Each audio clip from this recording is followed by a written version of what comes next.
지난번 방언 영상에 이어서 이번에는 2탄입니다. 지난 영상 못 보신 분들은 그거 먼저 보고 오세요.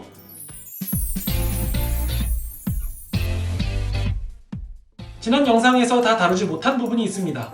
그건 사도행전의 방언. 사도행전 2장에서는요, 우리가 익히 들어본 오순절 방언 사건이 나오거든요. 오순절 날이었습니다. 성령께서 바람같이 예수님의 제자들에게 임하셨습니다. 그러자 그들이 성령으로 가득 차서 성령께서 인도하시는 대로 여러 가지 외국어로 말하기 시작하는 거예요. 그때 세계 각국에서 몰려온 유대인들이 소리가 나니까 그쪽 방향으로 몰려들었어요. 그런데 제자들이 말하는 그 소리가 통역 없이 저마다 자기 나라 말로 들리기 시작하는 거예요. 신기하면서 당황스러웠겠죠. 저 방언 말하는 사람들은 갈릴리 사람들이 아닌가? 그런데 우리는 각각 자기 나라 말로 듣고 있네?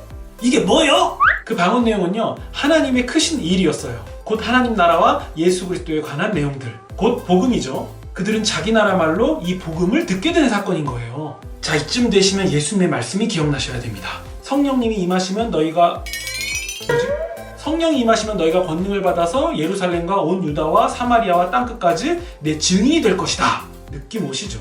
사도행전의 방언은요, 바로 이 말씀이 성취되었다는 신호탄이었던 거예요. 즉, 복음이 모든 민족에게 열리는 새 시대가 왔다. 이 사건을 시작으로 당시 구원받지 못할 사람이라고 여겨졌던 이방인들에게도 성령이 임하고 방언을 말하는 사건이 연달아 일어납니다. 그러자 이 일들에 대해서 사도 베드로가 이렇게 정리를 내립니다.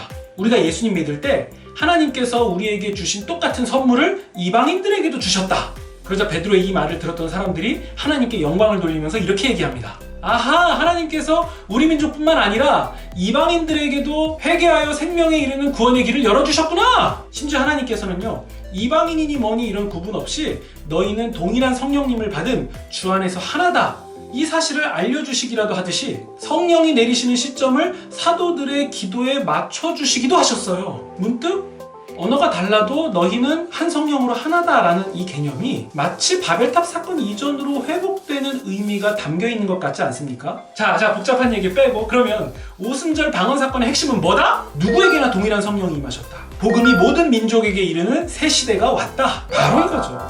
그런데도 이런 놀라운 의미들을 다 제쳐두고서 다들 방언 받아야 성령 받는 거야, 예수님 믿어도 방언 못하면 성령 못 받은 거야 라고 이렇게 딴소리해도 돼요, 안 돼요? 그러면 사도행전 방언 사건을 어떻게 적용해야 맞아요? 남녀노소, 인종, 국적 이런 모든 것을 막론하고 누구에게나 하나님의 사랑과 구원이신 예수 그리스도를 전하는 것이 마땅하다. 같은 성령을 가진 관점으로 보면 모든 민족은 한 형제자매. 그래서 결국 어디로 갑니까?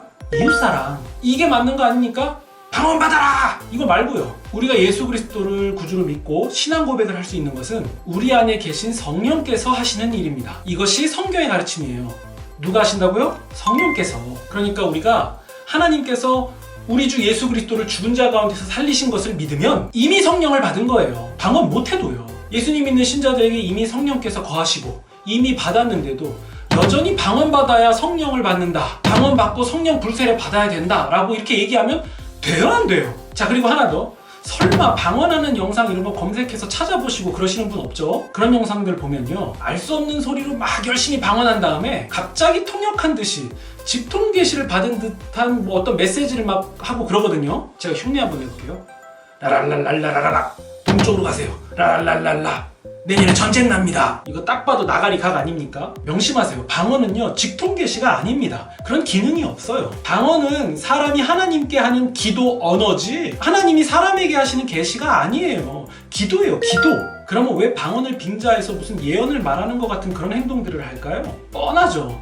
그래야 신령해 보이고 뭔가 영특해 보이니까? 물론 말도 안 되지만요, 그런 게 가능하다고 한번 해봅시다. 그건 성경의 예언도 아니고요, 점치는 행위예요, 점치는 행위. 말씀드렸었죠? 신자가 점 보면 뭐다?